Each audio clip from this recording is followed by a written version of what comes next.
বাংলার পরিযায়ী শ্রমিককে খুন করা হয়েছে, নৃশংসভাবে পিটিয়ে খুন করেছে হরিয়ানার হিন্দুত্ববাদীরা। তার নামে অভিযোগ যে সে গরু মাংস খেয়েছে, কিন্তু আমরা শুনেছি যে এখানে গরু মাংস পাওয়া যায় না, তারপরও তারপরে অভিযোগ লাগিয়েছে যে গরুর মাংস খাওয়ার অপরাধে তাকে তুলে নিয়ে গিয়ে নৃশংসভাবে পিটিয়ে হত্যা করেছে গোরক্ষক বাহিনী। এখানে প্রশ্ন উঠছে, বাংলার পরিযায়ী শ্রমিকরা কি অন্য রাজ্যে সুরক্ষিত নয়? বাংলাতে যারা কাজে আসে তারা তো বাংলাতে সুরক্ষিত, তাহলে আমাদের রাজ্যের যারা পরিযায়ী শ্রমিক, যারা অন্য জায়গায় কাজ করতে যায়, অন্য স্টেটে কাজ করতে যাচ্ছে, তারা কেন নিরাপদ নয়? সেই প্রশ্ন তুলছেন সাধারণ মানুষ, এই দক্ষিণ 24 পরগনার বাসন্তী এলাকার সাধারণ মানুষ।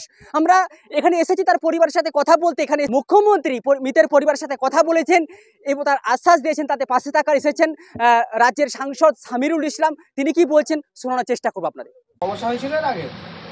কিচ্ছু হয়নি, আমাদের কোনো শত্রু ছিল না, হঠাৎ ডেকে নিয়ে বিনা অন্যায় বিনা কারণে কেন। আপনার কত ছেলে মেয়ে? আমার একটাই মেয়ে, 2 বছরের, 2.5 বছরের একটাই মেয়ে। আমার স্বামীর বয়স ছিল 24। এত ভালো বয়স। আগে কখনো তাদের সাথে কি কোনো ঝগড়া এরকম কিছু ছিল? না, কিছু ছিল না, চিন্তা ভাবনা দেখি উনি তাদেরকে আগে কখন এরকম হুমকি দিয়েছে, এরকম কোনো খবর আছে আমাদের কাছে? কিচ্ছু দেয়নি, কোনো হুমকি আসেনি। একদমই করবেন না, আইনত যা ব্যবস্থা নেওয়া সব কিছু নেওয়া হচ্ছে। এবং যখন ঘটনাটা দিদি যখন শুনে তখন থেকে বারবার প্রেশারাইজ করা হচ্ছে হরিয়ানা গভর্নমেন্টকে যাতে শাস্তি যেন হয়। এবং আপনাদেরকে অলরেডি ফোন করেছিল দিদি, এবং যা সরকারিভাবে যা যা পাওয়ার সব কিছু প্রসেসিংয়ের মধ্যে আছে, একদম চিন্তা করবেন না। দিদি পুরোপুরি ব্যাপারটা দেখছে এবং অপরাধীদিকে যত মানে আমাদের দিক থেকে যা যা করার সব কিছু করা হবে। দিদি এবং আমাদেরকে পাঠালো, একদমই চিন্তা করবেন না, সবাই আমরা আছি। আপনাকে মনটা এখন শক্ত করতে হবে, আপনাকে নার্ভাস হলে হবে না। মেয়ে আছে, মেয়েকে মানুষ করতে হবে। দেখুন, যেদিন সাবির ভাইয়ের ঘটনাটা ঘটে সেই দিন থেকেই মাননীয় মুখ্যমন্ত্রী ইস্যুটাকে ট্যাগেল করছে এবং যাতে যারা অপরাধ করেছে তাদের যেন কঠোরতম শাস্তি হয়, তার জন্য দিদি হরিয়ানা গভর্নমেন্টের ওপর চাপ দিচ্ছে। এবং আমি আপনাদের মাধ্যমে এবং পরিবারের পাশে, যেমন সেই দিনই দিদি অলরেডি একটা চাকরির জন্য মানে ফোন করেছিলেন, এবং যেহেতু পরিবার চাইছিল যে কর্মসংস্থানের ব্যাপারে, তার জন্য ওর ওয়াইফকে একটা চাকরির জন্য দিদি বলেছে চাকরি এবং সরকারি আজকে অভিষেক দাও নিজের ব্যক্তিগত ফান্ড থেকে 3 লক্ষ টাকা পরিবারকে দেবে বললো, দেখো এটা বললো, ঠিক আছে। এবং আর তাছাড়াও আরও বিভিন্ন রকম সহযোগিতা যা যা দরকার পরিবারের পক্ষ থেকে সরকারি নিয়ম অনুযায়ী সব কিছু ব্যবস্থা করা হবে যাতে পরিবারের কোনো অসুবিধা না হয়। সেখানে আপনাদেরকে যেটা বলবো যে সাবির ভাইয়ের সঙ্গে যে ঘটনাটা ঘটেছে সেটা মারাত্মক ভয়ঙ্কর ঘটনা, এটা কখনো ভাবা যায় না, মেনে নেওয়া উচিত নয়। এবং আমরা দেখছি 2014 সালের পর মোদি বিজেপি সরকার কেন্দ্রে আসার পর বারবার বিজেপি শাসিত রাজ্যে বিশেষ করে বাঙালি পরিযায়ী শ্রমিকদের উপরে অত্যাচার করা হচ্ছে। বাংলায় কথা বললে বলা হচ্ছে বাংলাদেশি। এটা আমরা দেখতে পেলাম রিসেন্ট, আমরা উড়িষ্যাতেও দেখেছি কালনার দুজনকে পিটিয়ে মেরে দিল। তাছাড়াও দেখতে পাচ্ছি রাজস্থানে আমরা দেখতে পেলাম, আফরাজুলের ক্ষেত্রে দেখতে পেলাম। আমরা রিসেন্ট এবার নতুন আসার পরে দেখলাম যে উড়িষ্যাতে যেভাবে অর্গানাইজভাবে বিজেপি পার্টি থেকে অর্গানাইজভাবে যিনারা বাংলার পরিযায়ী শ্রমিক, যিনারা উড়িষ্যাতে কাজ করতেন দীর্ঘদিন ধরে, তাদেরকে অর্গানাইজভাবে তাদেরকে উড়িষ্যা থেকে বার করা চক্রান্ত করা হলো।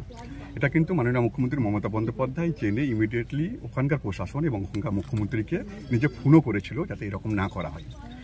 এবং সাবির ভাইয়ের ক্ষেত্রে যে ঘটনাটা ঘটলো এটা একদমই মানা যায় না। আমরা যারা বাংলার বিভিন্ন প্রান্তে যারা মানুষ আছি, বিভিন্ন রাজনৈতিক কালার বাদ দিয়ে, বিভিন্ন ধর্মের কালার বাদ দিয়ে, আমরা সবাই মিলে বাঙালি জাতি হিসাবে সবাইকে সোচ্চার হওয়া উচিত। আমি এখন অবধিও কোনো রকম কোনো প্রতিবাদ সেইভাবে আমি দেখতে পেলাম না। এটা কিন্তু আমাদের পক্ষে বাঙালি জাতি হিসাবে কিন্তু লজ্জা। আজকে যেভাবে সাবিরের সঙ্গে যে ঘটনাটা ঘটলো, আমরা যদি এভাবে চুপ থাকি আমাদের উপরে আরও বারবার এই অত্যাচার নেমে আসবে। আমি যদি আপনারা বলেন, অনেকে যেমন বলার চেষ্টা করে যে বাংলা থেকে কেন পরিযায়ী শ্রমিক যাচ্ছে, তাদের উদ্দেশ্যে আমি বলতে চাই পরিযায়ী শ্রমিকটা এখন উঠে আসেনি। ইস্ট ইন্ডিয়া কোম্পানি যখন থেকে এসেছিল ভারতবর্ষে তখন থেকে বিভিন্ন স্টেটের মানুষ বিভিন্ন স্টেটে কাজ করতে যাচ্ছে, এবং যেখানে যেমন পটু ধরুন কাজে দক্ষ আছে সেখানকার শ্রমিক সেখানে যাচ্ছে। যদি দেখেন বাংলা থেকে আমরা যে আমাদের যে বোর্ডটা মাননীয় মুখ্যমন্ত্রী মমতা বন্দ্যোপাধ্যায় বানিয়ে দিয়েছে, তাতে আমরা তন্ন তন্ন করে খুঁজে দুয়ারে সরকারের মাধ্যমে ক্যাম্প করে বিভিন্ন অফিসারদের মাধ্যমে ঘর ডোর টু ডোর ক্যাম্প করে 22 লাখের কাছাকাছি আমরা রেজিস্টার্ড মাইগ্রেন্ট ওয়ার্কার পেয়েছি। যদি আপনারা পশ্চিমবঙ্গ দেখেন, আমাদের এখানে যতজন পরিযায়ী শ্রমিক বাইরে কাজ করতে যায় তার থেকে 4-5 গুণ, 1 কোটির ওপরও কিন্তু পরিযায়ী শ্রমিক কিন্তু বাংলাতে আছে, তারা সুষ্ঠুভাবে আছে, তাদের কিন্তু কোনোভাবে এখানে কোনো অসুবিধা হয় না। এটাই হওয়া কিন্তু উচিত। ভারতবর্ষের সংবিধান বলে যে কেউ যে কোনো জায়গাতে কাজ করতে যেতে পারে। আমরা দেখেছি যে বাংলায় যে সমস্ত শ্রমিকরা অন্যান্য রাজ্যের শ্রমিকরা যারা কাজ করেন তারা সুরক্ষিত, কিন্তু বাঙালি শ্রমিকরা বিশেষ করে বিজেপি শাসিত রাজ্যে বারবার তাদের গণপিটুনি করা হচ্ছে, মব লিঞ্চিং করা হচ্ছে, তাদেরকে গোরক্ষক বাহিনী পিটিয়ে হত্যা করছে, যেমন সাবির করলো। এই ঘটনাটা কেন ঘটছে? দেখুন, বাঙালিরা সবাইকে আপন করে নিতে জানে এবং মমতা বন্দ্যোপাধ্যায়ের নেতৃত্বে কোনো গরিব মানুষে বাইরেকার হোক আর এখানকার হোক কেউ কিন্তু কোনো প্রবলেমে পড়বে না। এটা মমতা বন্দ্যোপাধ্যায়ের নীতি। বিজেপি শাসিত রাজ্যের মুখ্যমন্ত্রীদেরকেও মমতা বন্দ্যোপাধ্যায় থেকে শিক্ষা নেওয়া উচিত। এখানেও কিন্তু 4-5 গুণ লোক আছে। বিজেপি হচ্ছে একটা আনকালচার দল, যারা সবসময় উড়িষ্যাতে ভোট আছে পোলারাইজ করার জন্য একজনকে পিটিয়ে মেরে দিল, সে মারা তো হচ্ছে গরিব মানুষকে। এর জন্য আমাদের যেটা করা উচিত, আমি যেমন রাজ্যসভাতে 4 বার মমতা ব্যানার্জির নির্দেশে 4 বার আমি কিন্তু পরিযায়ী শ্রমিকদের ব্যাপারটা উঠিয়েছি এবং আমি পরিষ্কার বলেছি যে বাংলায় কথা বলা মানে বাংলাদেশি নয়। পশ্চিমবঙ্গ ছিল বলে আজকে ভারতবর্ষ স্বাধীন হয়েছে। যদি আমরা আন্দামান নিকোবর যদি জেলটা দেখি, আমরা সেলুলার জেল যদি দেখি, সেখানে যারা জেলে বন্দী ছিল তাদের মধ্যে 70% কিন্তু বাঙালি। আজকে বাংলা নরেন্দ্র মোদীকে বললে হবে না যে বাংলা ছিল বলে আজকে স্বাধীনতা পেয়েছে আর মুখে বড় বড় কথা বলছে। আজকে যে নতুন পার্লামেন্ট নরেন্দ্র মোদী বানালো, সেটা কার কন্ট্রিবিউশন সব থেকে বেশি? এই পরিযায়ী শ্রমিকদেরই কন্ট্রিবিউশন বেশি। আজকে যদি পরিযায়ী শ্রমিক না যেত, না থাকতো, তাহলে নতুন পার্লামেন্ট বানাতে পারতো। এবং যদি আমার পুরানো পার্লামেন্টে দেখি, সেখানেও কিন্তু পরিযায়ী শ্রমিকদের অবদান প্রচুর। কিন্তু যেভাবে বিজেপি শাসিত রাজ্যে হচ্ছে, আপনাদের মাধ্যমে বাংলার আপামর প্রত্যেকটা মানুষকে বলবো যে রং, কালা, ধর্ম, বর্ণ সব বাদ দিয়ে সাবির ইস্যুটাকে নিয়ে সবাই রাস্তায় নেমে আন্দোলন করা উচিত এবং দরকার হলে রাজভবনের কাছেও আমাদের ডেপুটেশন দেওয়া উচিত। কেন চুপ আছি আমরা? আমাদের জাতীয় সত্তা কোথায় যাচ্ছে সেটা কিন্তু আমি বুঝতে পারছি না। আমি সেইভাবে কাউকে দেখতে পাচ্ছি না যারা এটা নিয়ে সোচ্চার হচ্ছেন। আমি সবার কাছে আপিল করব, এইভাবে চুপ করে বসে থেকে আমাদের কিন্তু ক্ষতিই হবে। যেভাবে বারবার বাংলায় কথা বলার জন্যই তো গরিব মানুষ, সাবিরের বাড়িটা দেখুন তো গরিব মানুষ, এই গরিব মানুষের উপর অত্যাচার করা হচ্ছে। কেন আমরা চুপ থাকবো এইভাবে? বাংলায় কথা বলার জন্য বাংলাদেশি, শুধু পরিযায়ী শ্রমিক নয়। কিছুদিন আগে দেখলাম যে হরিয়ানা সাইডে একজন গেছিল কিছু কাজে, তাকে ট্যুরিস্ট সে মাছ খাই বলে তাকে ট্রেন থেকে নামিয়ে দিল। কেন এরকম হবে? আমাদের আওয়াজ, আমাদের আন্দোলনের প্রতিবাদ এমনভাবে তীব্র হওয়া উচিত যাতে আপামর ইন্ডিয়ার প্রত্যেকটা মানুষ বুঝতে পারে যে বাংলায় কথা বলা মানে বাংলাদেশি নয়, এরাও ভারতীয়। এই যে হরিয়ানায় 5 মাস পরে নির্বাচন রয়েছে, এই নির্বাচনের আগে কি একটা গিমিক তৈরি করার জন্য বিজেপি এটা পুরো পলিটিক্যালি করা হয়েছে যতটুকু মনে হচ্ছে। এবং আজকে যে মুখ্যমন্ত্রী হরিয়ানা একটা সাংবিধানিক পদে বসে কি করে এরকম কথা বলতে পারে যে মানুষকে কিভাবে আটকাবো, মানুষের আবেগ জড়িয়ে আছে, এটা হতে পারে না। আর ওপরেও কেন্দ্র সরকারের কি করা উচিত, মানে পদত্যাগ করা উচিত।